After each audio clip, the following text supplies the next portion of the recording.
नाही, या देशामध्ये कोणी काही मागणी करू शकतो, पण आम्हाला बाबासाहेबांच्या स्वप्नातला एक संघ भारत निर्माण करायचा आहे आणि एक संघ भारत निर्माण करण्यासाठी आणि तो टिकवण्यासाठी जे बलिदान द्यावं लागेल ते या देशातली दलित जनता देणार आहे.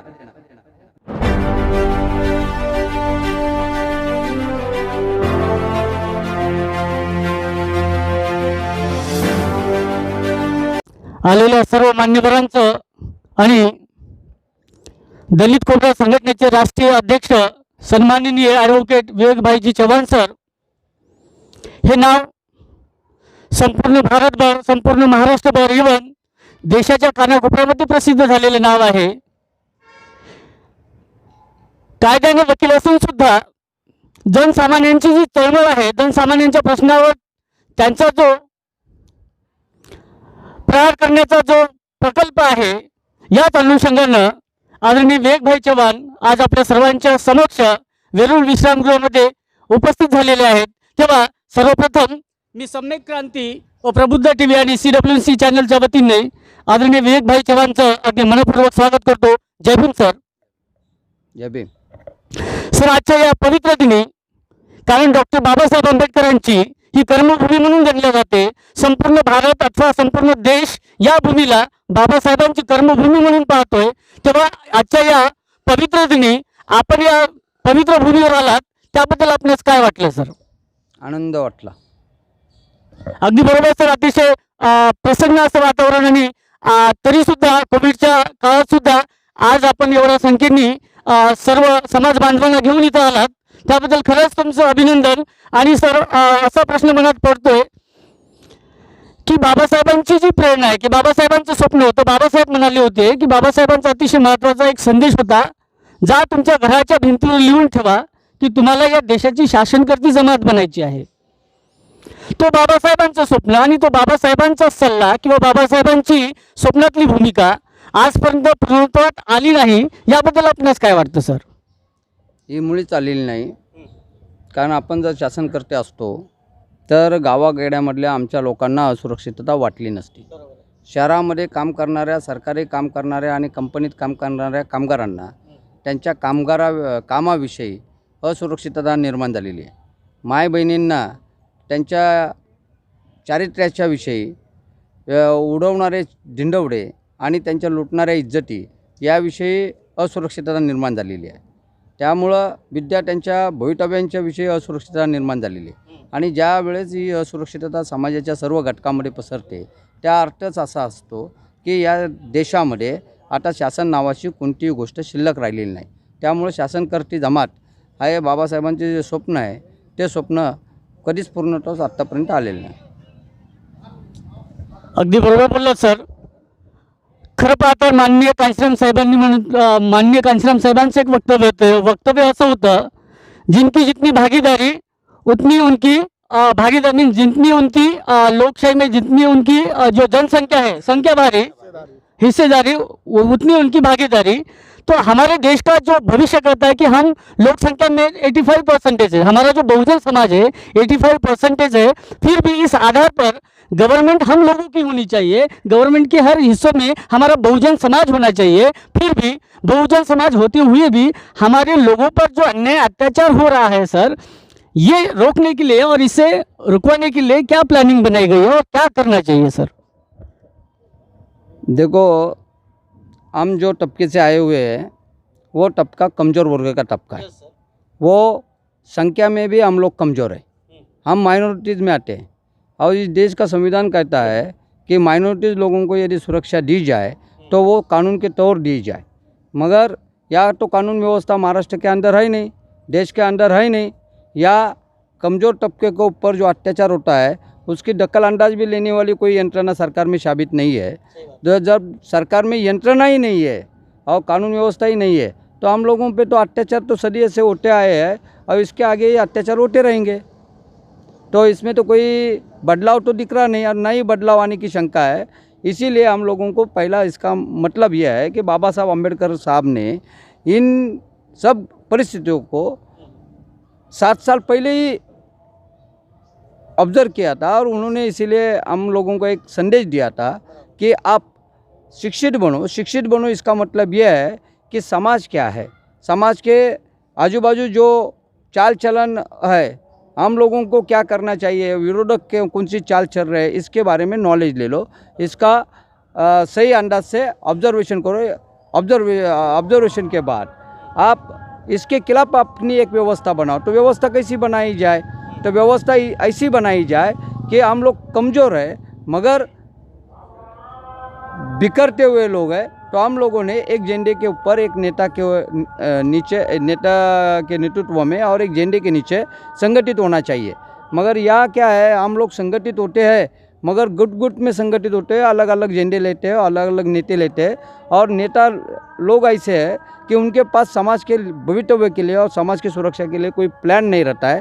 सिर्फ वो झगड़ा करते हैं, हंगामा मचाते हैं, मगर उनके दिल में यहाँ की सूरत बदलने की कोई कोशिश करने का कोई प्लान नहीं है। ऐसे लोगों को लेके हम लीडर बोल के चलेंगे तो समाज का तो ये हाल होने वाला है, उसमें कोई बदलाव नाही होने वाला। सर, आम्ही पाहतो एक दिवसेंदिवस दलितांवर, बुद्धांवर जातीय मानसिकतेतून त्यांच्यावर अन्याय होतो, त्यांच्यावर संघर्ष म्हणजे त्यांच्यावर अन्याय होतो सर, त्यांचे खून केले जातात, दिवसेंदिवस त्यांना अन्यायाचा सामना करावा लागतो। तेव्हा बहुसंख्य संपूर्ण जनतेची ही मागणी आहे, जसं पाकिस्तानची एक वेगळी निर्मिती झालेली आहे, बांगलादेशची जशी वेगळी निर्मिती झालेली आहे, इथल्या मनुवादी व्यवस्थेपासून जर खऱ्या अर्थानं आपल्याला इनडायरेक्टली मुक्ती मिळवायची असेल तर आपलं बौद्धांचं स्वतंत्र प्रांत निर्माण व्हावा अशी बऱ्याच लोकांची मागणी आहे। याबद्दल आपणास काय वाटतं? नाही, या देशामध्ये कोणी काही मागणी करू शकतो, पण आम्हाला बाबासाहेबांच्या स्वप्नातला एक संघ भारत निर्माण करायचा आहे आणि एक संघ भारत निर्माण करण्यासाठी आणि तो टिकवण्यासाठी जे बलिदान द्यावं लागेल ते या देशातली दलित जनता देणार आहे। भारताशिवाय दुसरं कोणतंही राष्ट्र आम्हाला पसंत नाही। अतिशय महत्त्वाचं बोललात सर। आता हालही 2021 मध्ये रमेश थेटेद्वारा the battle of Bhima Koregaon या चित्रपटाची निर्मिती केली जात आहे सर, आणि हा चित्रपट आपल्या इतिहासाचं जे शौर्य दाखवण्याचं काम करत आहे, या चित्रपटाबद्दल आपणास काय वाटतं? The battle of Bhima Koregaon या चित्रपटाची निर्मिती करून रमेश थेटे हे खरोखरी लढवय्या महारांचा आणि त्या कालीन अत्याचारित परिस्थितीचं चित्रण दाखवतात का दलितांचं दुःख दाखवून या देशामध्ये जे लोक धंदा करतात त्यांच्या लाईनीमध्ये रमेश थेटे बसतात। या संदर्भामध्ये माझ्या मनामध्ये शंका आहे। या देशामध्ये दलितांचं, कमजोरांचं दुःख दाखवून बऱ्याच जणांनी आपला गल्ला भरलेला आहे। अशा प्रकारे जर रमेश थेटे बॅटल ऑफ भीमा कोरेगाव तर त्या बॅटल ऑफ भीमा कोरेगावला च्या प्रदर्शनाला भारतीय दलित कोबरा विरोध करणार आहे। आम्ही रमेश थेटेला आपल्या चॅनलच्या मार्फत सांगू इच्छितो की तो जो काही पिक्चर आहे तो पिक्चर त्यांनी आम्हाला आधी दाखवला पाहिजे, आणि जर तो पिक्चर दाखवला नाही तर तो पिक्चरवर बॅन आणण्यासाठी आम्ही प्रयत्न करू। सर, मुद्दा आणखी असा बनतो, एक प्रश्न बनतो, असा बनतो की आजच्या या 21व्या शतकामध्ये बहुजन समाजातील विद्यार्थ्यांसमोर जी सर्वात मोठी आव्हाने आहेत सर, जी बेरोजगारी आहे, इकॉनॉमिकली बहुजन समाजातली तरुण पिढी भरकटलेली आहे, त्यांच्यासमोर कुठलाही आदर्श नाही किंवा त्यांच्यासमोर कुठलीही वाटचाल नाही, आणि प्रायव्हेटलायझेशनमुळं या सगळ्या समस्येची निर्मिती झालेली आहे। सर, या प्रायव्हेटलायझेशनबद्दल आपणास काय वाटतं? हे जे प्रायव्हेटलायझेशन आहे यामुळं बाबासाहेबांची लोकशाही धोक्यात आली असं वरवर जरी दिसत असलं तरी आपलं काय मत आहे सर? भारत हा लोकशाही समाजवादी देश आहे। या लोकशाही समाजवादी देशामध्ये कामगारांना आणि श्रमिकांना जसा अधिकार आहे तसा भांडवलदारांनाही अधिकार आहे। त्यामुळं घटनेच्या चौकटीतच खाजगीकरण आणि खाजगी क्षेत्राला विकसित करण्यासाठी संध्या दिलेल्या आहेत। परंतु आमची मागणी अशी आहे की या खाजगी क्षेत्रामध्ये अनुसूचित जाती जमातीचे लोक, भटक्याविमुक्त जाती जमातीचे लोक यांना स्वतंत्र कोटा दिला पाहिजे, त्यांना राखीव जागा दिल्या पाहिजेत, आणि याच्यासाठी आम्ही 94 ते 2000 पर्यंत आणि जास्तीत जास्त 2007 फार मोठ्या प्रमाणावर आंदोलन केलं, आणि त्यानंतर त्या आंदोलनाची दखल घेऊन त्यावेळेच्या लोकसभेच्या सभापती मीरा कुमारी यांनी एक मीटिंग आयोजित केली होती, आणि त्या मीटिंगमध्ये त्यांनी अनुसूचित जाती जमाती आणि भटक्याविमुक्त जाती जमातीच्या लोकांसाठी एक रिफॉर्मेटिव्ह ॲक्शन म्हणजे सुधारित प्लॅन हा खाजगी क्षेत्राला दिला होता, पण त्या क्षेत्राची आता काही अंमलबजावणी झालेली नाही। त्यामुळं माझं असं मत आहे की जर सुधारित क्षेत्राची जर अंमलबजावणी 1% झाली नसेल तर आता सुधारित प्लॅन हा भारत सरकारने रद्द केला पाहिजे आणि सर्व खाजगी क्षेत्रामध्ये राखीव जागा ठेवून दलितांच्या आणि गरिबांच्या मुलांना आणि अल्पसंख्याक समाजाच्या मुलांना नोकरीची शाश्वती आणि रोजगार देण्याचं जे सरकारचं संविधानिक कर्तव्य आहे ते कर्तव्य राबवण्याचा त्यांनी प्रयत्न केला पाहिजे. अतिशय महत्त्वाचा सल्ला दिला आहे सर. पुन्हा एक प्रश्न निर्माण होतो असा की आपण जो पाहतोय की जे आज घडीला असंख्य प्रश्न आहेत आपल्यासमोर, आपल्या समाज बांधवासमोर असंख्य प्रश्न आहे आणि जी बहुजनांची जी मुवमेंट आहे खऱ्या अर्थानं बाबासाहेब आपण SC ST VJNT OBC आपल्या OBC बांधवांपर्यंत पोहोचण्यात अपयशी ठरलो असं आपल्यास वाटत नाही का? नाही, असं काय वाटत नाही. कारण बाबासाहेब सर्वांना माहिती आहेत आणि बाबासाहेबांचं कार्य सर्वांना माहिती आहे. पण लोकांना बाबासाहेब स्वतःमध्ये बाबासाहेबांचे विचार उठवायचे नाहीत आणि बाबासाहेबांच्या विचाराप्रमाणे आचरण करायचं नाही. त्यामुळं लोक सोयीनुसार वागतात आणि ऐन वेळेला की दलित चळवळींनी किंवा दलित चळवळीच्या नेत्यांनी बाबासाहेब आंबेडकर आमच्यापर्यंत पोहोचवला नाही असा आरोप करतात. त्यामुळे हा सगळा आरोप बेगडी आहे. दलित चळवळीने आणि दलित नेतृत्वाने पहिल्यापासून ते शेवटपर्यंत या ठिकाणी बाबासाहेबांचं नाव घेऊनच मुसलमानांना आरक्षण देण्याचा मुद्दा असो, मुसलमानांना या देशामध्ये संरक्षणाचा मुद्दा असो, ख्रिश्चनांना संरक्षणाचा मुद्दा असो, इथल्या उद्योग क्षेत्र जगवण्यासाठी इथल्या कामगारांनी उद्योग क्षेत्रांच्या समर्थनात दिलेली कर्तव्य असो, इथल्या कामगारांच्या हक्कासाठी दलित चळवळींनी आणि कामगार लोकांनी घेतलेलं हे असो, तुमचं NRCचं आंदोलन असो, शेतकऱ्यांचं आत्ता आंदोलन आहे, हे लोक सगळे अधिकार घेताना हक्क गाजवताना बाबासाहेब आंबेडकरांचं नाव घेतात.